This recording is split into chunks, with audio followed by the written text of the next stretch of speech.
I never imagined my family would collapse in front of a turkey. The golden bird was still steaming on the table when it happened. My Uncle Richard, face red with wine and anger, slammed his glass so hard against the table that it cracked into pieces. The sound silenced every laugh, every whisper, every clink of a fork. Then he pointed at me. His finger shook, not from age, but from rage. "She's the reason your father is dead." For a moment, I couldn't breathe. My fork hovered midair, my hand trembling. Around the table, eyes darted between me and him, waiting for someone to deny it, to laugh it off, to say he'd had too much to drink. But nobody did. My mother's face drained of color. Daniel, my older brother, looked down at his plate. My aunt smirked like she'd been waiting for this scene. And my cousin Lena? She stared at me with pity.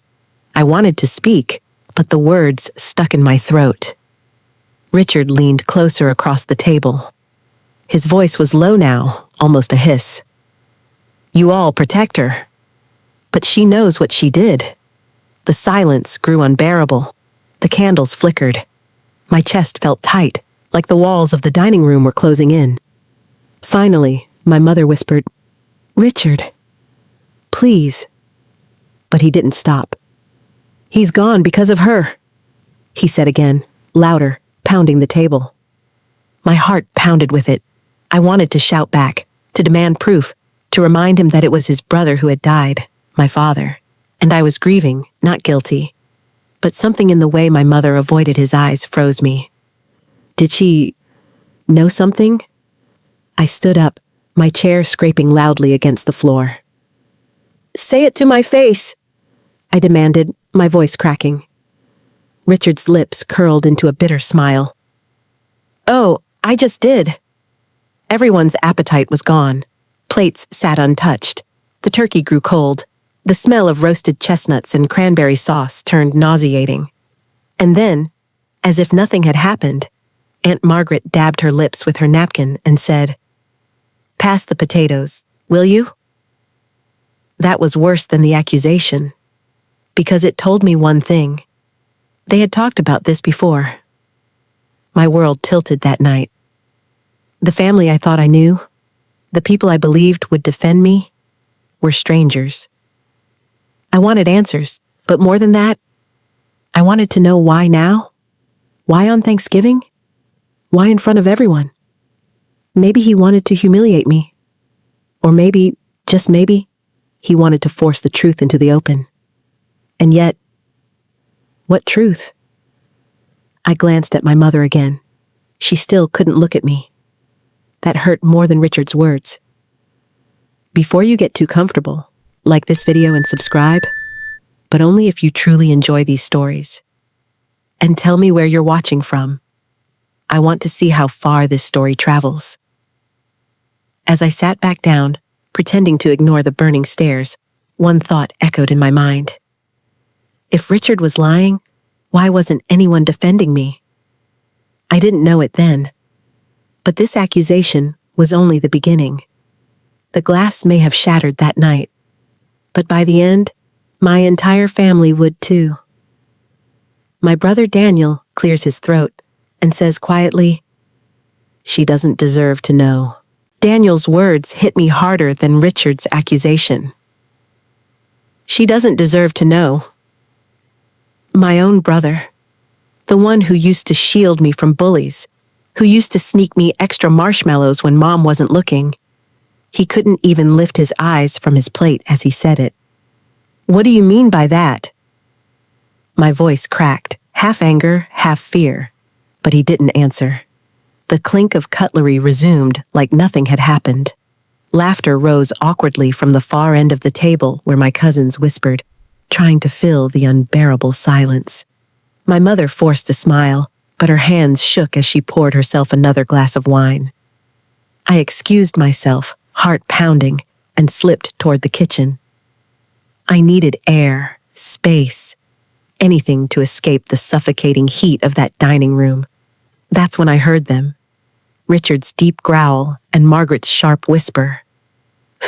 She's clueless. But what if she finds out? She won't. She's too naive. Always has been. I froze in the dark hallway, the hum of the refrigerator filling the silence between their words. Margaret's voice was trembling with excitement, like gossip was oxygen for her. "What about the papers?" she asked. Richard exhaled loudly.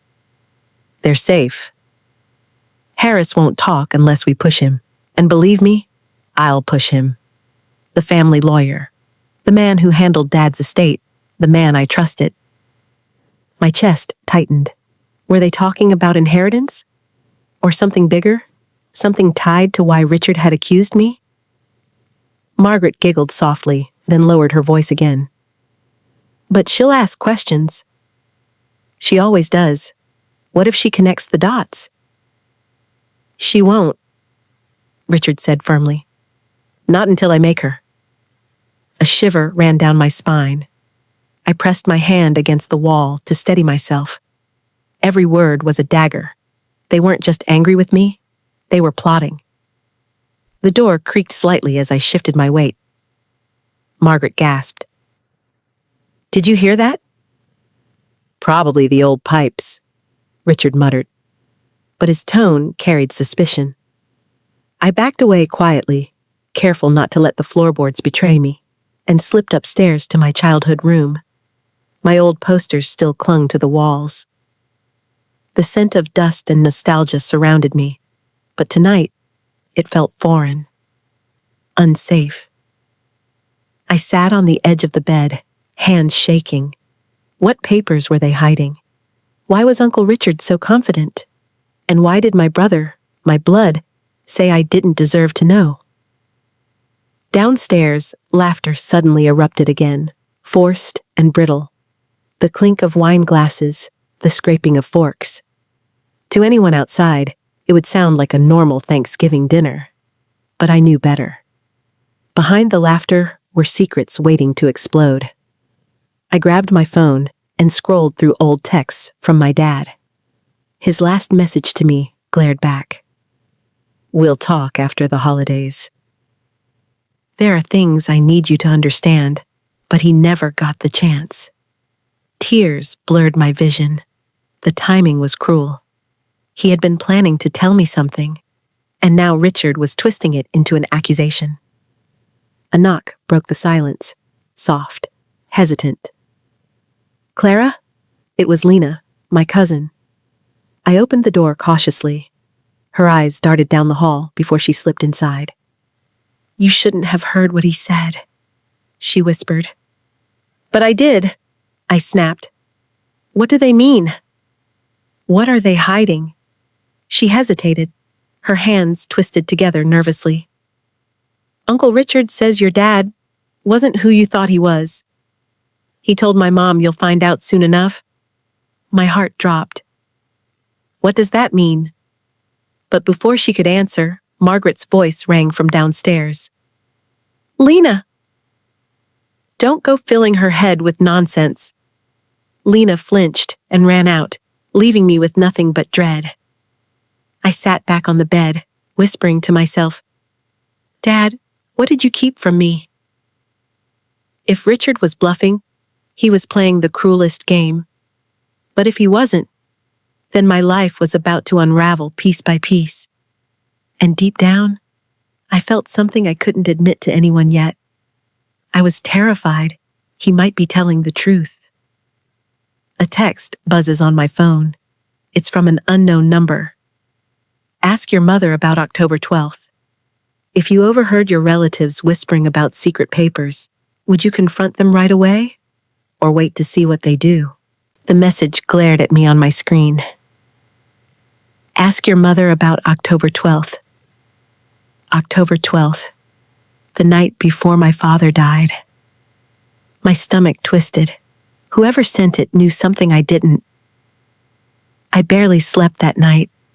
Every creak of the house, every whisper through the vents made me feel like the walls themselves were listening. When morning came, I was pale, restless, but determined. And then, as if summoned by Richard's whispers from the night before, the family lawyer arrived. Mr. Harris stepped through the front door, briefcase in hand. He was older now, lines carved deep around his eyes, but his posture was sharp, almost military.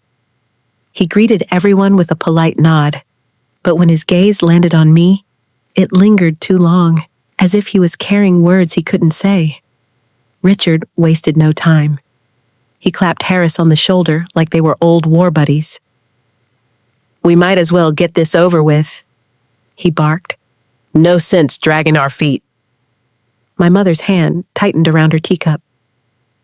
"Richard, this isn't the time," she murmured. "When is the time, Evelyn?" He snapped back. "Your husband's gone. His affairs need handling, unless, of course, you'd prefer the girl here." His eyes cut to me. "To keep living in ignorance." My heart raced. There it was again. Ignorance, like I was the only one being left out of some elaborate game. Mr. Harris cleared his throat, trying to maintain control. "We aren't here for the will reading today. That is scheduled for next week. I came simply to ensure certain documents are accounted for." Richard leaned closer, his voice dripping with false charm. "Come on, Harris. We're all family here. Tell us what's inside." But Harris shook his head. "You know the law as well as I do, Richard. Confidentiality must be respected until the appointed time." Margaret's laughter sliced through the room. "Confidentiality? Oh, please. We all know Harold had secrets. You might as well tell her before she embarrasses herself digging where she shouldn't." Her was aimed squarely at me. I crossed my arms, refusing to look away. "What are you all hiding?" I demanded. "If it's about Dad, I deserve to know." The lawyer studied me. His lips pressed into a thin line before he said softly, "Your father wanted to protect you." Silence. The words hit like a thunderclap. Protect me from what? Richard seized on it instantly. "Protect her? Or protect himself?" He sneered. "Tell her, Harris. Tell her what your precious client was too much of a coward to say." The lawyer set his briefcase down on the table with a deliberate thud. His knuckles whitened as he gripped the handle. "I cannot disclose details before the official reading." "But..." He hesitated, then looked directly at me. "Your father feared betrayal. He wrote that word many times, betrayal." The word echoed in my chest like a warning bell. Richard smirked triumphantly. "See? Even Harris admits it. She knows more than she's pretending. Stop it!" My mother's voice cracked for the first time. She rose abruptly, nearly knocking over her chair. Her face was pale, but her eyes flashed with a strange mix of anger and fear. "You're tearing this family apart before the grave has even settled." Richard slammed his fist down. The grave was settled the moment she killed him with her silence. Gasps rippled through the room. My breath caught. "What are you talking about?" I whispered. Richard didn't answer. Instead, he stormed toward the hallway, his heavy footsteps shaking the floorboards. Margaret followed close behind, muttering something about truth always coming out. The lawyer exhaled heavily and adjusted his glasses. "I shouldn't even be here," he muttered. But then he looked at me again, and his voice lowered. "Clara, your father left something only for you. But you'll have to be patient. If you go looking too soon, you won't just find answers. You'll make enemies." He snapped his briefcase shut and left before I could say another word. My mother collapsed back into her chair, trembling. She wouldn't meet my eyes. Daniel sat stone-faced, staring at the wall. But I knew one thing. My father's death wasn't the end. It was the beginning of a war. And I was already in the middle of it. As Harris left, he slipped a folded note into my palm. Later, when I unfolded it, all it said was, October 12th. Attic. I unfolded the note again, just to be sure I hadn't imagined it. October 12th, attic. The words looked rushed, as if Mr. Harris had written them in the car moments before stepping inside. My hands trembled as I folded it back up and slipped it into my pocket. The attic. The night before my father died. Something was up there. I was about to sneak away when I heard it. Soft, muffled sobs. They weren't coming from upstairs. They were coming from the sitting room. I hesitated, then stepped closer. Through the half-open door, I saw my mother, Evelyn. Her shoulders were shaking, her head bent low into her hands. The woman who'd always stood tall in church pews, who held her chin high at every family gathering, was breaking down like a child. I froze in the doorway. "Mom?" She startled, wiping at her cheeks furiously, as if tears were a crime. "Clara, you shouldn't sneak up on people." Her voice was brittle, defensive. I walked in, sat across from her, and said quietly, "Tell me the truth." Her hands stilled. "About what?" "About Dad. About Uncle Richard. About October 12th. The silence that followed was deafening. Even the clock on the mantelpiece seemed to pause before ticking again. Finally, she whispered, "Some truths don't heal." They only wound deeper. Her eyes glistened, red-rimmed from crying. She looked at me like she wanted to shield me from a fire, but also like she was trapped in it herself. I leaned forward. "Mom, Richard is accusing me of killing Dad. Daniel says I don't deserve to know. The lawyer said Dad wanted to protect me. Protect me from what?" Her lips parted, but no sound came out. She shook her head slowly. "Your father, he wasn't a saint. But he wasn't a monster either. He made choices to keep this family together. Choices that cost him everything." My throat tightened. "What choices?" She stared down at her wedding ring, twisting it around her finger. Then she whispered so softly, I almost missed it. "You don't want to know." But I did. Every cell in my body screamed that I had to. Before I could press her, Daniel walked into the room. His expression was as cold as ice. "Stop interrogating her, Clara," he said. "You're just making things worse." My mother stood quickly, grateful for the interruption. She brushed past me, her perfume lingering, and left the room without another word. I wanted to chase after her, demand answers, shake the truth out of her, but Daniel blocked my way.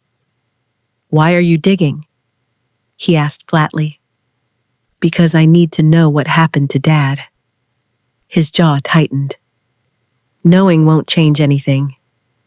It'll only break you." His words stung. They weren't protective, they were final, like a warning. As he left, I noticed something. On the armrest of the chair where Mom had been sitting lay a crumpled tissue, stained not only with mascara, but with blood. Her tears had cut so deep they'd broken skin. I picked it up, my hand shaking. Whatever she was holding back, it was eating her alive. That night, as I lay awake in my childhood room, staring at the ceiling, I thought about her words. Some truths don't heal, but wasn't ignorance worse? My phone buzzed again. Another message from the unknown number. He wrote it all down. Check the attic before they do. I clutched the note in one hand, my phone in the other. Richard's accusations, Daniel's coldness, my mother's tears. All of it pointed to one thing. Dad had left something behind, and it was waiting for me above my head.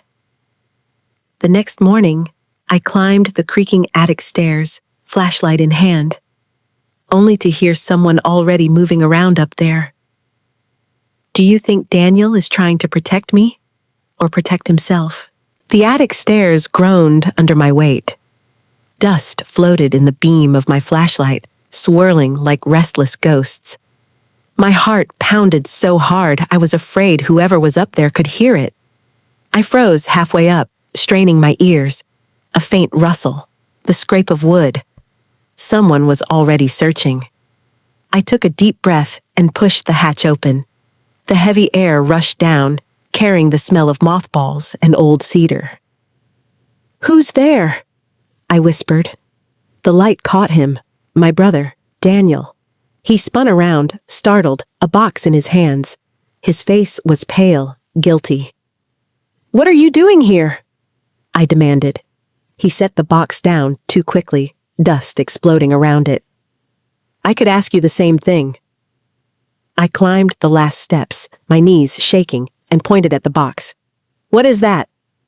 "Nothing," he said sharply, too sharp. I stepped closer. "You're lying." He grabbed my wrist as I reached for it. "Clara, stop." His grip was tight, not protective, restraining. "Why?" "What's inside?" I asked, my voice breaking. He hesitated, then let go. His eyes darted toward the shadows. "Dad gave me an envelope months before he died. He told me to keep it safe and not to open it until the time was right." The envelope. The one he had mentioned at Thanksgiving. My chest tightened. "And you were going to tell me when, Daniel? When Richard already destroyed me in front of everyone?" Daniel's jaw clenched. "Dad didn't trust you with this." The words cut deeper than any blade. My own father, not trusting me. "Show me," I whispered. Daniel shook his head. "You don't understand. Once you see it, you can't go back. You'll wish you never knew anger surged." "Don't I deserve to decide that for myself?" He didn't answer. Instead, he shoved the box aside and pulled out the envelope. Yellowed, sealed with wax. My father's handwriting sprawled across the front. For Daniel, not Clara. The sight of my name scratched out like that sent tears rushing to my eyes. "Why him, not me?" I asked, voice trembling. Daniel looked away. "Because he knew you'd cling to him no matter what." I questioned him. I saw his flaws. He wanted me to carry the weight, not you. My hands shook as I tried to take the envelope, but he pulled it back. "Not yet," he said. "Not until the lawyer reads the will." "Then maybe, I'll show you."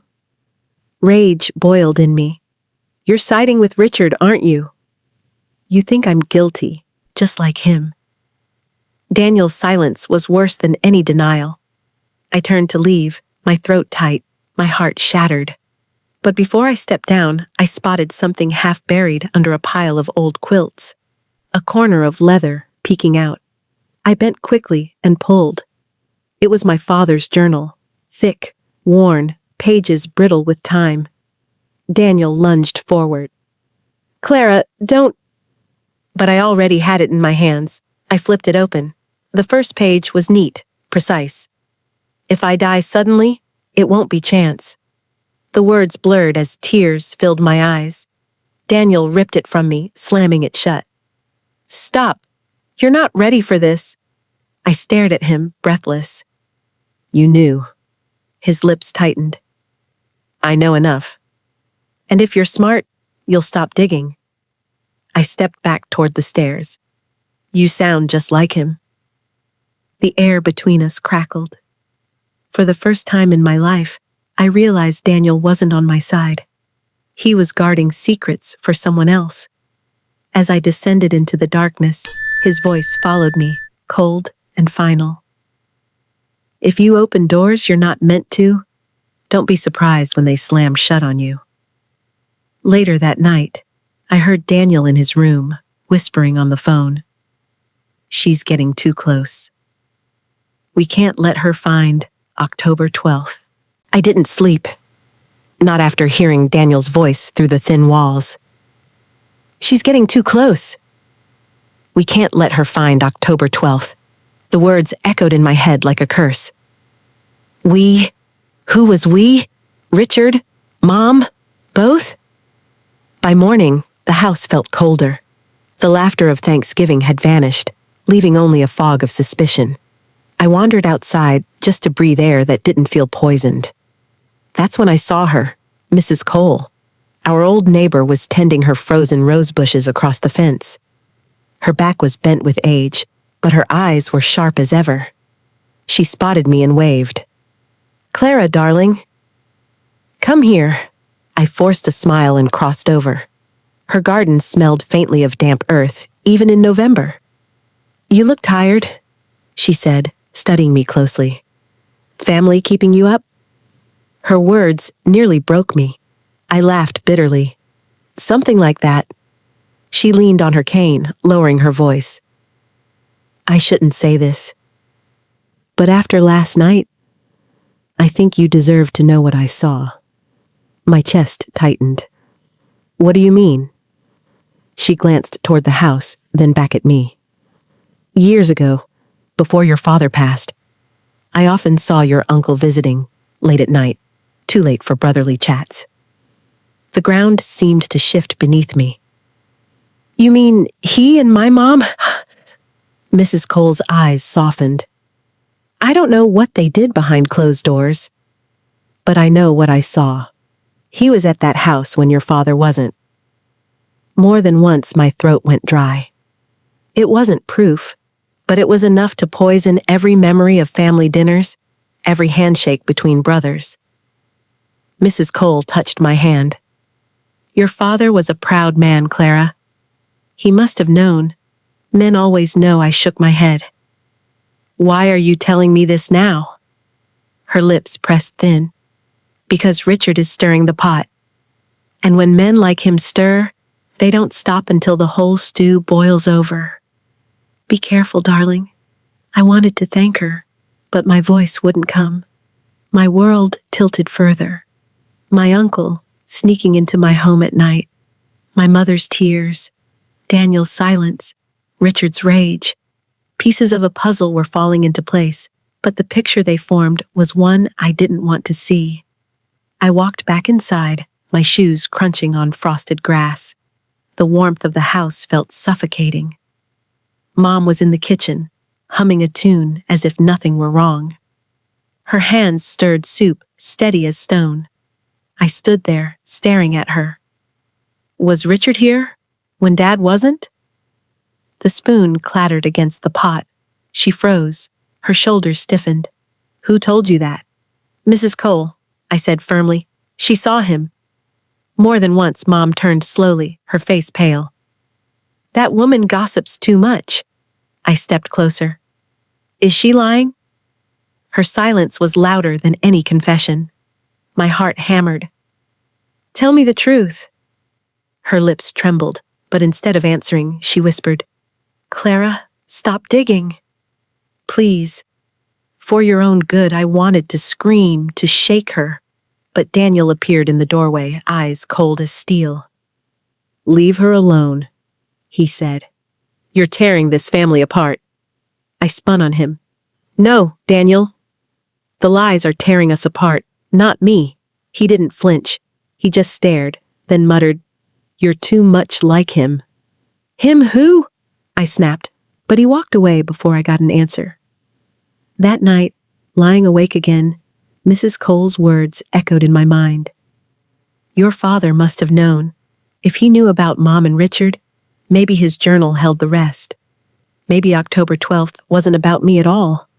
I rose quietly, flashlight in hand, and crept toward the attic. I had to find the missing pages.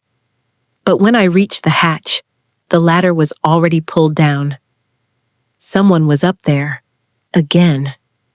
A beam of light swept across the attic floor, and I heard Margaret's voice hiss, "Hurry, before she finds it." If a trusted neighbor told you they saw something suspicious years ago, would you believe them or demand proof? My pulse thundered in my ears. Margaret's voice drifted down through the attic hatch. "Hurry, before she finds it." I pressed myself against the wall, holding my breath. Someone moved above me, footsteps on creaking boards, the rustle of boxes. A flashlight beam cut through the cracks, sliding across the ceiling like a watchful eye. I waited until the light passed, then climbed the ladder slowly, each rung groaning like a warning. I peered into the attic. Margaret knelt by an old trunk, her hands buried deep inside. Beside her, Richard hunched over, flipping through papers. His face was twisted in frustration. "Where is it?" he muttered. "I know Harold kept it here." Margaret shook her head. "Maybe Daniel already moved it."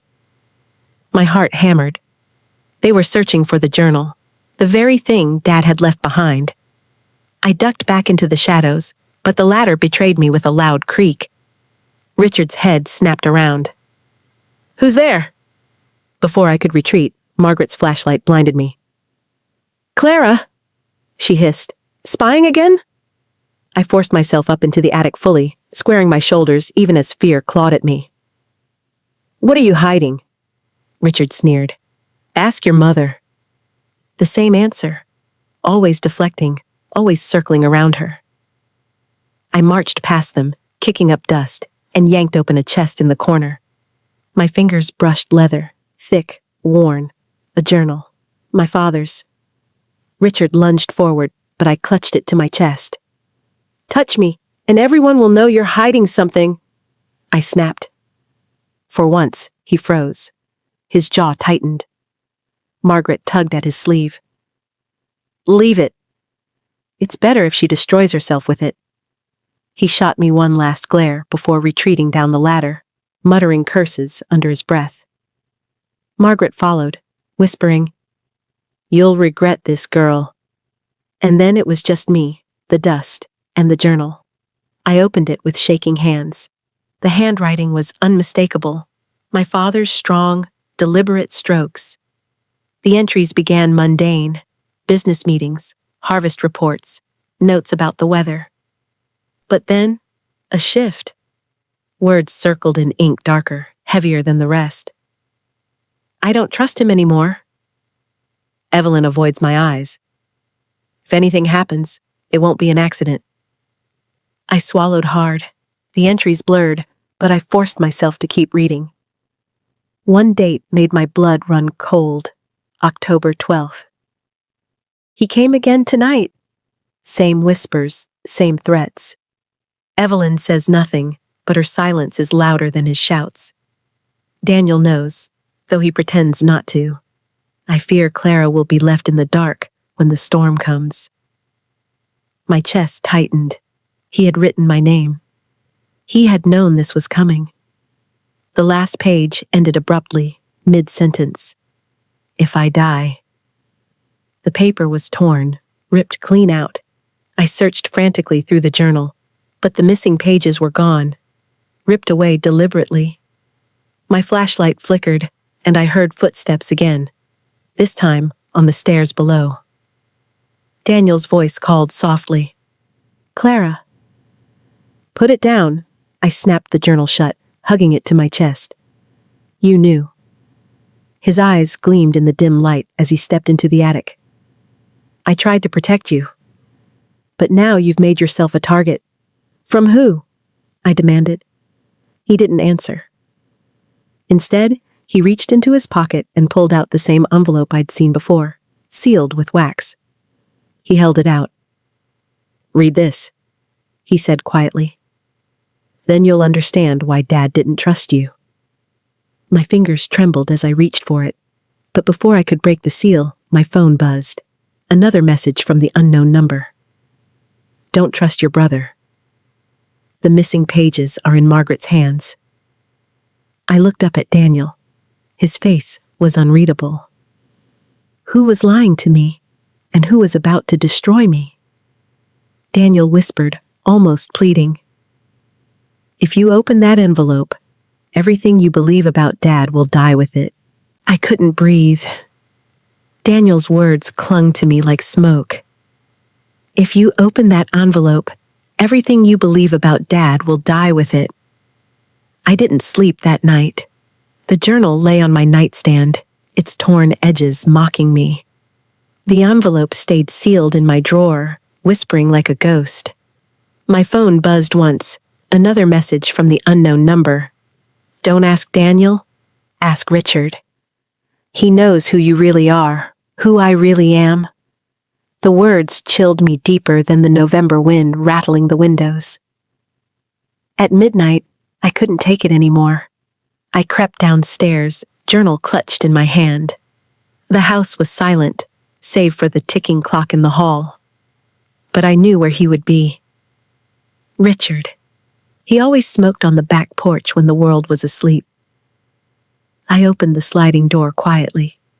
There he was, silhouetted in the cold glow of the moon, a glass of whiskey in one hand, a cigarette burning between his fingers. He didn't turn when he spoke. "I knew you'd come." My skin prickled. "Then tell me, why are you doing this to me?" Finally, he faced me, eyes glinting in the dark. "Because lies rot a family from the inside, and your father was full of them." I held up the journal. "He wrote that you threatened him, that you came to this house, that Mom stayed silent." Richard's laugh was low, bitter. "Of course he wrote that. Harold always needed to be the victim." "Victim?" My voice shook. "He's dead." He took a long drag of his cigarette and exhaled smoke slowly. "And you think he was some saint? He built his fortune on my ideas, my sweat. He married the woman who was supposed to be mine, and when she looked at me, she remembered." My stomach lurched. "Stop. You want truth?" Richard stepped closer. His breath smelled of whiskey and ash. "Ask your mother why she flinches every time I walk in a room. Ask her who you really belong to." The ground seemed to vanish beneath me. "You're lying." But his eyes didn't waver. "Aren't you curious why Harold never trusted you with anything important? Why Daniel always carried the burden? Because deep down, Harold knew you weren't his." The words sliced through me like glass. I shook my head. "You're trying to break me," Richard smirked. "I don't have to. You'll do it yourself once you know." I stumbled back, gripping the railing for balance. "If you're so certain, prove it." He tapped his cigarette, ash falling like snow. "I already did. Years ago. But Harold burned the papers before anyone else could see them. Daniel knows. Evelyn knows. You're the only one still pretending." The night air felt sharp in my lungs. The journal pressed heavy against my chest. I wanted to scream, to run, to demand my mother tell me everything. But all I managed was a whisper. "Why tell me now?" Richard's grin was cruel. "Because the truth was always going to crawl out. Better it rips you open than me." A shiver tore through me. For the first time, I saw not just anger in him, but satisfaction. He wanted me broken. I turned to go, but he called after me. "Oh, Clara?" I froze. Harold's not the only one who kept records. "Margaret has what you're looking for, but if you read it..." His voice dropped. "Don't say I didn't warn you." I shut the door hard enough to rattle the glass. My legs nearly gave way beneath me. Upstairs, the journal and envelope waited like ticking bombs. But now, a new terror gnawed at me. If Richard was right, then everything I believed about my life, my father, my family, my very name, was built on a lie. Back in my room, I opened the drawer and stared at the sealed envelope. My phone buzzed again. This time, the message read, "Open it before he does." Should Clara open the envelope now, or wait until the will is read? The envelope lay in my lap, heavy as a stone. My father's handwriting glared back at me. For Daniel, not Clara, not Clara. Those two words cut deeper than anything Richard had said. My hands shook as I traced the wax seal. My father had trusted Daniel to hold the secret, not me.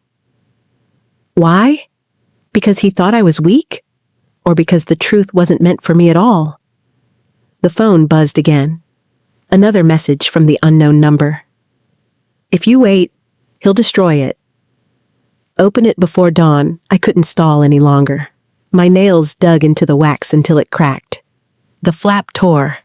My breath came in shallow bursts as I pulled the papers free. The first page was short, a medical request form. My eyes darted across the lines. Paternity test. Confidential. Clara Patterson. The room spun. My father had ordered a DNA test. The second page was worse, a receipt for the test kit signed by Daniel. But the results page was missing. I gasped, flipping through, desperate, but it wasn't there. The proof, the answer, was gone. The journal, the whispers, Richard's smirk. It all pointed the same direction. I wasn't Harold Patterson's daughter. A sob escaped my throat.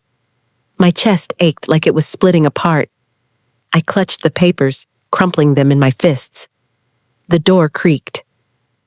Daniel stood in the doorway, his face shadowed. "You shouldn't have opened it," he said quietly. I scrambled to my feet. "Where are the results?" His silence was confirmation enough. "You knew!" I shouted. "All this time, you knew!" Daniel stepped inside, closing the door behind him. "I tried to protect you. If you had seen the results before Dad died, you'd hate him." And he couldn't bear that. My voice cracked. "So you let me love him blindly? While everyone else knew the truth?" Daniel's jaw clenched. It was his decision, not mine. "He told me to keep it from you. He wanted you to remember him as your father, not doubt him with every glance." I wanted to hate him. I wanted to scream. But beneath the anger was something worse. Doubt. Because hadn't Harold loved me? Hadn't he tucked me in at night, walked me to school, cheered at my recitals? Did a blood test erase all of that? My tears blurred the papers. So who is my father? Daniel's eyes shifted. He didn't answer. "Richard," I whispered, the name bitter on my tongue. Daniel's silence was louder than any confirmation. I staggered back. My legs felt weak. My hands shook as I pressed the papers against my chest. "You should have told me." I deserved to know. Daniel's voice hardened. "And what would you have done with it? Confront Mom? Accuse Richard? Destroy what little peace Dad had before the end?" I glared at him. Peace? He died writing about betrayal. Daniel looked away. For the first time, I saw something in his eyes. Not anger, not disdain, but fear. He was scared of me knowing too much. "Leave me alone," I whispered. "Just leave." He hesitated, then walked out, shutting the door softly behind him. I sank to the floor, clutching the torn envelope. My body shook with silent sobs. My father wasn't my father. My uncle might be. And my mother? My mother had let me live a lie. But before despair could swallow me whole, another thought crept in. If Margaret had the missing journal pages, then maybe she had the test results too. The truth wasn't gone. It was just hidden. I wiped my tears and stood, shaky but resolute. If they thought I would crumble, they were wrong. I was going to find those missing pages. And when I did, I'd drag every secret into the light. As I stuffed the papers back into the envelope, a new text buzzed on my phone. "Meet me tomorrow, 7 p.m., alone. I have the results." The message glowed on my screen like a spark in the dark. "Meet me tomorrow, 7 p.m., alone." I have the results. I didn't reply. My mind was already on fire, burning with questions I couldn't silence. Who was sending these messages? A friend? A spy? Or worse, someone manipulating me into playing their game? But before I could solve that, there was another truth I couldn't keep buried. I had to face her. My mother. She was in the parlor when I found her, sitting by the fireplace, her hands wrapped around a teacup that had long gone cold. Her eyes were distant, staring into the flames as though they could erase the past. "Mom," I said quietly. She startled, almost dropping the cup. "Clara, you scared me." I sat across from her, placing the torn envelope on the table between us. "No more lies." Her gaze flicked to the envelope. Her lips parted, but she didn't speak. "Dad ordered a DNA test," I continued. My voice trembled, but I forced each word. "And Daniel knew. Richard knew. Everyone but me. Why?" Tears welled in her eyes, but she didn't reach for me. She just whispered, "Because you were happy, and we didn't want to destroy that." "Destroy what? My entire life? My father's memory?" Her shoulders slumped. She looked suddenly small, fragile. "I made mistakes, Clara. Mistakes that never stopped haunting me. But your father, Harold, he loved you more than anything. Even if—" her voice cracked. "Even if you weren't his by blood." The room spun. Hearing it from her lips was worse than seeing it in documents. I swallowed hard. "So it's true. Richard is my father." Her silence was confirmation. The tears I'd been holding back spilled over. "How could you? How could you let me sit at that table last night and watch him accuse me of killing Dad? My own uncle, my own father, humiliating me while you stayed quiet?" Her hands trembled. I thought I could bury it. That if no one spoke, the past would stay in the past. But it didn't. I spat. "It killed Dad." Her face crumpled. "Don't say that." "It's true, isn't it? He knew. He wrote about betrayal in his journal. He wrote about you, about Richard." She covered her mouth, sobbing. "He found out. Years ago. But he stayed. He chose to stay. For you. For Daniel. He couldn't forgive me. But he couldn't leave you either." The fire crackled, filling the silence between us. My heart broke with every word. "Why didn't you tell me?" I whispered. She lowered her hands, her voice a hoarse whisper. "Because you were innocent. You didn't ask to be born into this. You didn't ask to be caught between two brothers." Her confession felt like a knife, one I'd been waiting for without knowing it. I stood, my legs shaking. "You think silence protected me?" "No, Mom. It condemned me. Everyone else had the truth and I had lies." Her tears fell freely now. "Clara, please. Don't let their hatred make you hate me too. I already lost one man to my mistakes. I can't lose my daughter." For a moment, I almost faltered. But then I remembered Richard's smirk on the porch, Daniel's cold silence, the missing pages. I stepped back. "It's too late. You already did." Her sobs followed me as I left the room, echoing through the halls like a hymn of guilt. That night, I couldn't eat, couldn't rest. I stared at my father's chair by the window, empty, his shadow still clinging to the room. The man who raised me wasn't my father, and the man who was trying to destroy me. My phone buzzed again. A new message. "Bring the journal tomorrow night, or you'll never see the truth." The message burned in my hand. "Bring the journal tomorrow night, or you'll never see the truth." I clutched it tight, my heart racing. Who was behind these texts? A friend trying to help me? Or someone playing with me, dangling answers like bait on a hook? But the journal, it was all I had left of Dad, and they wanted it. The next morning, I decided to test the waters.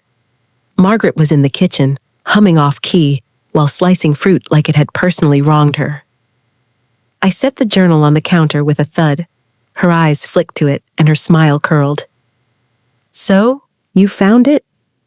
Her voice was too smooth, too pleased. "You knew about it all along," I accused. She wiped her hands on a towel. "Of course." Harold was meticulous with his notes. He couldn't keep his paranoia off paper. Paranoia. The word made me bristle. "They're not just notes. They're warnings." Margaret tilted her head. Warnings about Richard. About me. About Evelyn. Oh yes, I've read my fair share of his scribbles. He thought everyone was out to get him. You stole the missing pages. I snapped. Her eyes twinkled like I'd confirmed something for her. Did I? She walked closer, lowering her voice. Maybe I did. Maybe I didn't. But let's just say I know more than Richard thinks I do, and I've kept them safe. For leverage, I swallowed hard. Then give them to me. She laughed sharply, like I'd just told her a joke. Oh, Clara. Nothing comes for free in this family. Why should I hand them over? So you can play detective? So you can drag us all down? My hands balled into fists. Because I deserve to know who killed my father. Her smile faded. Careful, girl. You're asking questions that will leave you with no family at all. The air grew thick, heavy. My chest ached. What do you want in exchange? Margaret leaned closer, her perfume sickly sweet. Stay quiet. When the will is read, let Richard take what's his. Don't fight him. Don't contest. If you play along, maybe those pages will find their way back to you. The thought of bowing to Richard's greed made bile rise in my throat, but I forced myself to nod slowly. I'll think about it. Her grin returned. Good girl. I left the kitchen before I screamed. My head spun. Margaret had the missing pages. She'd admitted it without admitting it, and she was using them as a weapon. That night, I sat by my window, the journal on my lap. The torn edges were jagged like teeth. What did those missing pages say? Did they name my real father? Did they reveal how Dad really died? My phone buzzed again. A new message. She won't give them to you. She'll burn them. Meet me tomorrow night. I'll show you where she hides them. I stared at the screen, my pulse racing. Whoever was sending these texts knew too much, too many details. Could it be Lena, Mrs. Cole, or someone I hadn't even considered? I looked out the window across the yard. In Margaret's room, the light was still on. A shadow moved behind the curtains, pacing. She was guarding something. I whispered to myself, Dad, what did you leave me?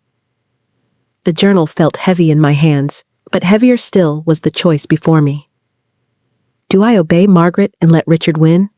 Or do I meet a stranger in the dark, risking everything for the truth? Just as I was about to hide the journal, a soft knock came at my bedroom door. My mother's voice whispered, Clara, I need to show you something before it's too late. Do you think Margaret is bluffing about having the missing pages, or is she capable of burning them? Her whisper still lingered in the air. Clara, I need to show you something before it's too late. I hesitated, clutching the journal to my chest. My mother's silhouette in the hallway was trembling, fragile, as though she carried not just guilt, but a decision that might crush us both. I opened the door. What is it, Mom? She held a folded letter in her hands, yellowed and creased. Her fingers shook as she passed it to me. Your father wrote this weeks before he died. He never mailed it. I unfolded it. The ink faded but clear. My father's words leapt off the page.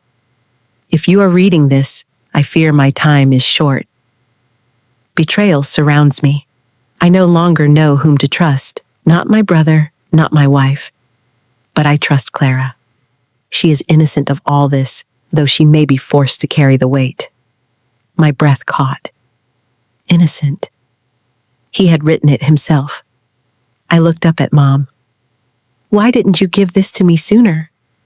Tears spilled down her cheeks. Because it condemns me as much as it condemns Richard, and I was afraid you'd hate me forever. Before I could answer, Daniel's voice thundered from downstairs. Everyone, living room. Now Mom flinched, but we obeyed. My hands shook as I folded the letter back into my pocket. By the time we entered, the family had gathered. Richard sat at the head of the room like a king awaiting judgment. Margaret lounged beside him, her smirk sharp as a knife. Daniel stood by the fireplace, arms crossed. Even Lena had been summoned, eyes darting nervously between us all. Richard raised his glass, the amber liquid sloshing dangerously. Since no one seems capable of speaking the truth in whispers, let's have it shouted. Evelyn, you first. Mom stiffened. Richard? No? His voice cut like steel. Tell her. Tell Clara what you've hidden all these years. The air in the room grew suffocating. My pulse raced. Mom? I asked. Her lips trembled. Clara, But Margaret interrupted, voice dripping with venom. Oh, let me do it. She's too cowardly. Clara, your precious mother spent more nights with Richard than with Harold in those last years. Everyone knew. Everyone except you. The words sliced me open. Gasps echoed. Even Lena covered her mouth. Enough, Mom cried. This isn't how she should hear it. Richard leaned forward, eyes burning into mine. And Harold knew, Clara. He wrote it in his journal, didn't he? That's why those pages are missing. Because they prove what Evelyn really did. I pulled the journal from my arms, slamming it on the coffee table. He wrote about betrayal, yes. He wrote about threats. But he also wrote that if he died, it wouldn't be chance. So tell me, who made it happen? Silence. A silence so sharp it hurt my ears. Then Daniel spoke, voice low. Stop this madness. Dad is gone. Fighting won't bring him back. Richard snapped. Oh, you'd love that, wouldn't you? Let everything rot in the ground while you hold the envelope, hiding the truth. The room erupted. Margaret shouted over Lena, who pleaded for calm. Mom sobbed quietly. Richard slammed his glass against the mantel, shattering it. And me? I stood in the center, trembling, but stronger than before. Enough! My voice rang louder than I thought possible. I don't care about your games. I care about the truth. Who killed my father? Richard smirked. Killed? Oh no, girl. He killed himself with his own pride. The rest of us just helped it along. The venom in his tone made the hair on my arms rise. I turned to Mom. Tell me it isn't true. But she dropped her head into her hands and whispered, I can't. The room fell into chaos again. Yells, accusations, fragments of confession spilling like broken glass across the floor. And then the lawyer, Mr. Harris, walked in. His face was grim, his briefcase clutched tight. There's been a development, he announced. Your father's will. It's not what you think. We'll read it tomorrow morning. Until then, I suggest you all keep your tempers. The truth is about to surface. Richard's eyes burned into mine as he whispered across the room. You'll regret begging for the truth. Tomorrow, it will bury you. The morning of the will reading arrived with a storm.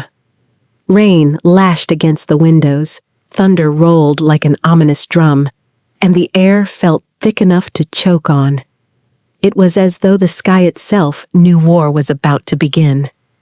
We gathered in the lawyer's office, the room lined with shelves of dusty legal tomes. Mr. Harris sat at his desk, his briefcase resting before him like a sealed vault. His eyes were tired, his jaw clenched. Richard lounged in his chair as though he already owned the place. Margaret sat smugly at his side, a predator waiting for the kill. Daniel was stone-faced, his arms folded tightly across his chest. Mom kept dabbing at her eyes with a handkerchief, her silence heavier than the storm outside. I sat opposite them all, the journal in my lap. My heart hammered. Mr. Harris opened the case with a deliberate click, pulled out a thick folder, and cleared his throat. As you all know, Harold Patterson drafted several wills during his lifetime. However, the most recent one, dated 3 weeks before his death, supersedes all previous versions. Richard's smirk widened. 3 weeks? Ah, yes, when he was already weak, confused, easily manipulated. Harris ignored him. He adjusted his glasses and began to read aloud. To my beloved wife, Evelyn, I leave the house and a modest fund, enough for her comfort. Mom gasped softly. Margaret raised her brows, surprised. Richard chuckled. Modest, indeed. Harris continued. To my son, Daniel, I leave control of the family business and its assets, provided he manages them with integrity. Daniel's jaw tightened, but he gave no reaction. Then Harris's voice grew sharper, deliberate. To my daughter, Clara, I leave the entirety of my remaining estate, including properties, investments, and all personal holdings. She is to inherit as sole beneficiary, with no division. The words hung in the air like a lightning strike. For a heartbeat, no one moved. Then Richard exploded from his chair. Impossible! His fist slammed the desk, rattling the papers. She? That girl? Harold would never hand everything to her. Harris calmly adjusted the papers. The will is legally binding. It is signed, witnessed, and accompanied by a medical evaluation confirming Harold's sound mind at the time of drafting. Richard's face burned crimson. This is fraud! Evelyn, you manipulated him, didn't you? Or was it you, Clara? Whispering poison into his ear while he was dying. I stood, voice shaking but firm. I didn't even know this will existed. I only wanted the truth, Margaret sneered. Oh, you'll get the truth, darling. In court, when we contest every word, Harris snapped the folder shut. Be advised, this will contain a no contest clause. If any beneficiary challenges it, they forfeit their share. The silence that followed was deafening. Richard's hand shook as he pointed at me. This isn't over. You think you've won? You've only painted a target on your back, Mom whispered. Richard, please. But he stormed toward the door. Before leaving, he leaned close to me, his eyes wild. Enjoy your kingdom, princess. But remember, your throne is built on lies. The door slammed behind him. Margaret followed, muttering darkly under her breath. Daniel remained silent, his eyes unreadable. Then he stood and walked out too, leaving only me, Mom, and Harris in the room. Harris sighed, rubbing his temples. Your father knew this would cause chaos. That's why he left instructions. Letters, recordings, protections. He wanted to shield you, Clara. But I'm afraid what he feared most is already happening. What did he fear? I asked, my throat tight. Harris looked at me gravely. That his family would destroy itself after his death. Mom covered her face and wept quietly. I stared at the rain streaking down the window, my fists clenched around the journal. My father had given me everything, but in doing so, he had given me nothing but enemies. As we left the office, a car waited across the street. Richard sat inside, watching me with a smile that promised one thing: revenge. The days after the will reading were a blur of whispers, stares, and slammed doors. I couldn't walk down the street without feeling eyes on me. Some looked with pity, others with envy, but most with suspicion. Word had spread fast. Harold Patterson had left everything to his daughter, Clara, and Richard wasn't about to let that stand. I woke one morning to the sound of pounding at the door. When I opened it, 2 men in suits shoved a thick envelope into my hands. You've been served, one said flatly. Inside was a summons. Richard was contesting the will after all, despite the clause. His claim? That I manipulated my father while he was of unsound mind. My stomach turned, exactly what Dad had feared. At breakfast, Margaret gloated over her coffee. Courts love a scandal. A grieving widow, A week-old man and a daughter suddenly inheriting millions? Oh, the judges will eat it up. I clenched my fists. There's a medical report proving he was of sound mind. Margaret's smile was cold. Reports can vanish. Witnesses can change their stories. Money has a way of rewriting history. Mom flinched at her words, but said nothing. By afternoon, the smear campaign began. Online articles, anonymous tips to reporters, whispered rumors around town, all painting me as a schemer who'd bled my father dry in his final days. I saw one headline and nearly choked. Heiress or manipulator? Daughter accused of forcing fortune from dying father? It felt like the walls of my world were collapsing. That night, Daniel came to my room. His eyes were weary, his voice quiet. Richard won't stop. He's going to drag you until you break. Then help me, I begged. You know the truth. Tell them what Dad really said. Tell them about the threats, the journal. He shook his head slowly. If I speak, I burn too. And maybe I deserve it, but I'm not ready to lose everything. I stared at him, hurt and furious. So, you'll let him destroy me instead? Daniel didn't answer. He just walked out, leaving me in silence. Later, my phone buzzed again. The unknown messenger. They're lying about you. The missing pages prove it. Meet me tomorrow night. Bring no one. I slammed the phone onto the table. I was being cornered on all sides. By Richard, by Margaret, even by my own brother. If I wanted the truth, I'd have to risk everything. The next day, the court date was announced. 2 weeks. 2 weeks until Richard would try to erase my father's final wish. In the evening, I saw Richard across the street, leaning against his car, cigarette in hand. He raised his glass mockingly toward me, his smile dripping with menace. "Tick-tock," he called out. 2 weeks until you're nothing. The rage inside me boiled over. For the first time, I wasn't just afraid. I was ready to fight. I shouted back across the stormy street. You may take everything, Richard, but you'll choke on the truth before you win. His laugh echoed as he flicked his cigarette into the gutter. Truth, Clara? Truth is whatever I say it is. That night, as I prepared to leave for the secret meeting, a shadow passed my window. A figure stood in the garden, watching. When I stepped closer, I saw the reflection of a lighter, and Richard's face, grinning in the dark.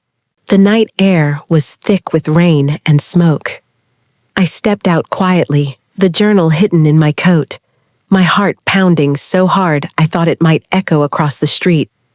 The message had been clear. Meet me at 7, alone. Bring the journal. The garden was dark, but I felt eyes on me. I quickened my steps, heading toward the old shed at the far end of the property, the meeting place I'd been told. The door creaked open before I touched it. Inside, a single lantern flickered, and in the glow stood Margaret.